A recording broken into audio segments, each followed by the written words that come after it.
Hello, friend. Thanks for joining me for another book chat. Today, let's spend a few minutes with the Divine Comedy. This book by Dante Alighieri was originally published, or I shouldn't say published, I should say was finished or completed in 1321, I think the same year that Dante died. And this was 100 or so more years before the printing press appeared in Europe. So I think the first published edition of this was in 1472, but nevertheless, it actually started circulating in 1321. So the Divine Comedy by Dante Alighieri. So why I read this, the Divine Comedy has been hugely influential to Western civilization for centuries and centuries. It's considered one of the great legacy works of literature for the world, right, for all of humanity. And so I thought, well, it was kind of a duty read. I thought I should read it, but my interest got piqued about it because of a podcast by Mark Vernon.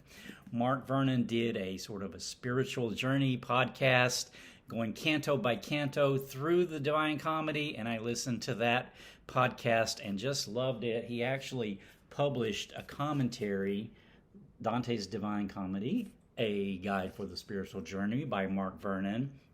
And I'd like to advise anyone that would want to read the Divine Comedy to make sure that you do have a commentary to accompany it, because there's a lot of stuff in here, political, historical, theological references that are not common knowledge to us today, I don't think, for very many of us.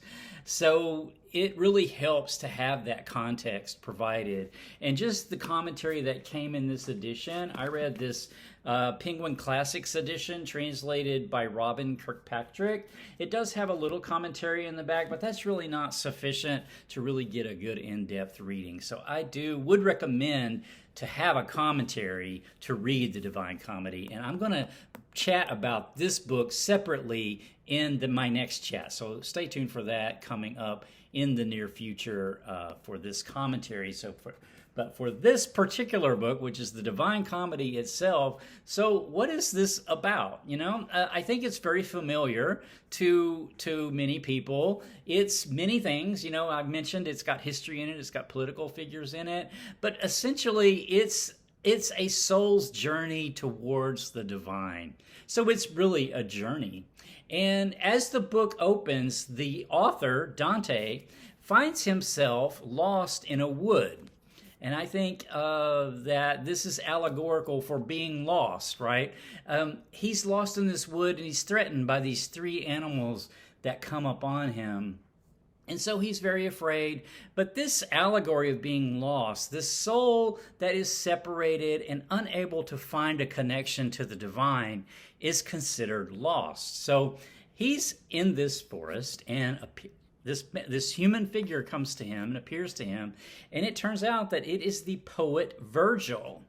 Virgil, it turns out, has been sent by Beatrice, a woman he knew in real life, but who has passed away, who he had an idealized love for, to help him on a journey to the divine. And he warns Dante that they have a long journey ahead, but yet he will accompany him and be his guide.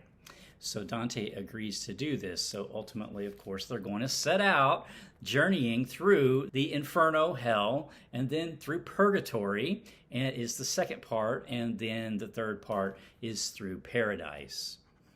So this number 3, the hell, purgatory, paradise, is numerologically very significant in this work. So how this book is structured is it's divided into 3 parts, like I said, but each part is divided into cantos, which are kind of like chapters. And each book has 33 cantos. So 33 is the age that many say Jesus was when he was crucified. It's also, the 3, the Trinity. And so this number 3 actually appears throughout the book in various forms, as well as other numerology that I found really just fascinating. I won't go into any more details. We could do hours of video just talking about the numerology sort of aspects of this and how it's structured in this very deliberate way, which I thought was real cool. But let's talk about each of the three divisions, the specific divisions: the Inferno or hell, purgatory, and paradise, the third one. So in the Inferno, this is where Dante and Virgil start out, going through the different rings of hell. And ultimately there are 10 of them. And here they are. They each sort of correspond, each ring sort of corresponds to some sin, a sin in the sense of an action that takes a soul away from connection to the divine.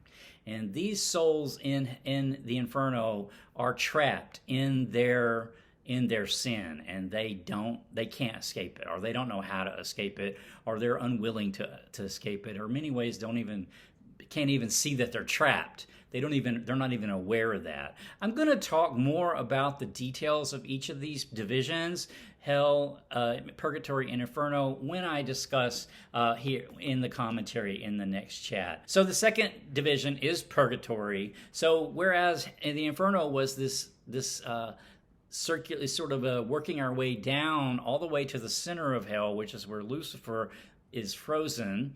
And then they come out, and then they start to ascend a mountain. And the mountain is purgatory. So it's an ascent from then on out. And so then there are these rings of purgatory. And you can see here, pre-purgatory, the gate, which is where at this gate, Dante gets 7 P's put in his forehead. And he has to erase these P's as he climbs purgatory in order to enter paradise. And these different rings of purgatory are where souls are working off their sin, and so they are becoming closer and closer to the divine as they work through some of the issues that they've had in their lives.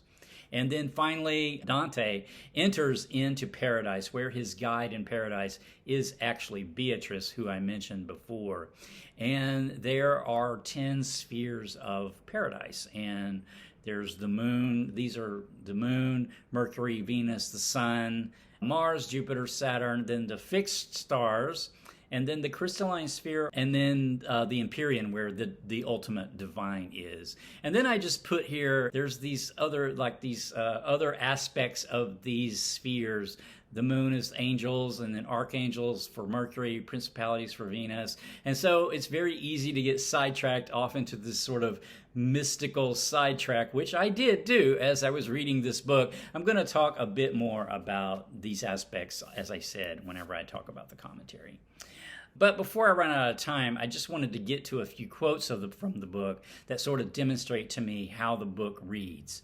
So early in the journey in the Inferno, Dante notices that Virgil has become pale. And he assumes this is because Virgil, like himself, is frightened. But Virgil says, "Let us descend," the poet now began, "and enter this blind world. His face was pale. I shall go first. Then you come close behind. I was aware of his altered color. How can I come when you," I said, "my strength in every time of doubt, are terrified?"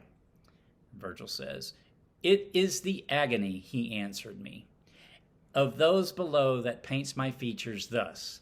Not fear, as you suppose it is, but pity." So I just love this quote, because to me it's like Virgil is pale with pity for those trapped souls he knows that they are about to encounter. But we, the reader, as we encounter these souls along with Virgil and Dante, we recognize them. We recognize what got them there. We recognize the sins that they committed. They're very common sins that they have taken and become trapped in and become ensnared by and imprisoned by these thoughts and actions of their own making, but they can't find their way free of them. They don't even know many times that they are trapped. And so going into this book, I think I had a very common notion that the souls in hell are receiving some sort of divine justice, some sort of punishment.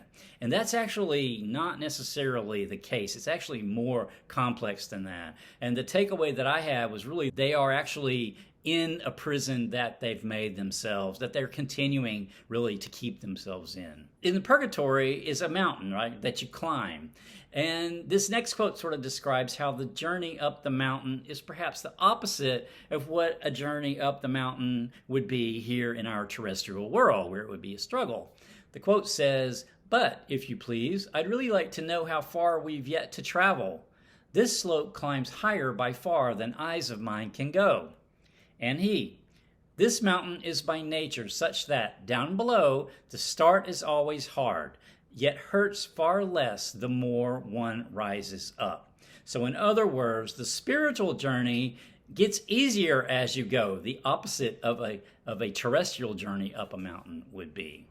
So the more you ascend, the lighter you become. In Purgatory, there is a scene where a soul speaks to Dante, and I just love what he has to say to him. He says, "May that great lamp that leads you to the height discern in your free will sufficient wax to light your way to that flower-studded peak." So light, lamp, light. So this light is also a recurring theme throughout the book. So the Inferno was a descent, a movement away from light, whereas Purgatory is a movement towards light, until finally at the end of the journey, when Dante is at the end of paradise, he sees a light so bright it cannot be looked at, it cannot be gazed at directly, and it cannot be described by human language. So there are more descriptions of this light that I won't go into just because of time, but it's just a fascinating sort of aspect of how this book is structured. For example, in Paradise, there's at one point there's a procession, and there's 7 streamers of light in this procession, and they are the colors of the rainbow that correspond to the 7 gifts of the Holy Spirit, which bring a human being's virtue to perfection. I just thought that was so cool. But I want to close this chat like all 3 parts of the books close, and that's by referencing stars. At the end of the Inferno, as Dante and Virgil exit hell, Dante says, "Now we came out and once more saw the stars." Yeah, beautiful. And then Dante says as he exits Purgatory, "I came back from that holiest of waves remade, refreshed as any new tree is, renewed, refreshed with foliage anew, pure and prepared to rise towards the stars." And then finally, as he glimpses the divine after traveling through paradise, the book closes with, "All powers of high imagining here failed, but now my will and my desire were turned as wheels that move in equilibrium by love that moves the sun and other stars." Isn't that beautiful? That's how the book ends. All 3 cantos end on the subject of stars, and love that's mentioned here is also a recurring theme throughout the book, because this is how we are led to our perfection ultimately, is through the power of love. I will leave the chat there. I will have more commentary coming up about the Divine Comedy when I discuss this commentary that I read by Mark Vernon, and that book chat should be coming up fairly soon. So until next time, take care.